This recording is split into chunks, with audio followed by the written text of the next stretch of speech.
Hi, Tracy Cheney with Cheney Family History, and we're going to look at the family tree as we're working through medieval times and coming up to a transition.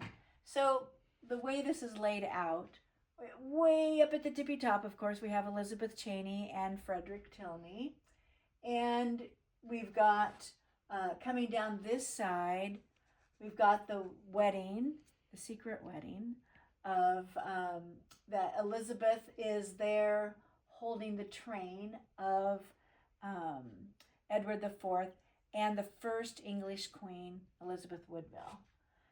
Her daughter, so Elizabeth's daughter, Elizabeth Tilney Howard, and it's through the Howards that we're going to come down through the Boleyns and then across this whole panorama of Cheney relatives that are all wives of Henry VIII.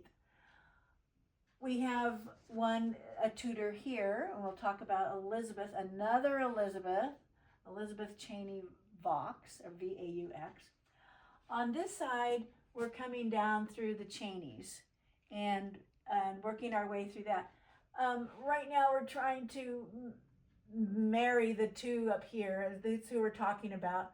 We're talking about Sir John Cheney of the Isle of Sheppey, and then his son Thomas Cheney, who will play a big role in the lives of all of these queens of Henry VIII. So Howard's on this side, kind of. Cheney's on this side, and a little bit of Tudor in there. And we are unfolding a story that gets more and more complex, as you can see all the characters that I've added across here when we get into Henry VIII's reign. So this is to me just totally fascinating history, and I'm hoping that you're enjoying the story too. And remember, if I've made mistakes, which is this is going off the top of my head, I don't have a script here.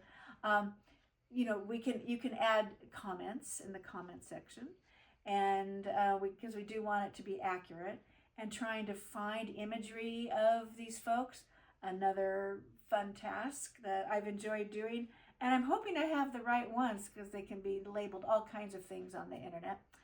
The other thing I want to remind you of that I don't have a PhD in English history. So this has been a matter of just high interest and love over many years, and trying to piece this together so we see how we fit into English history and how English history is really our history, the Cheney family that survived the War of the Roses.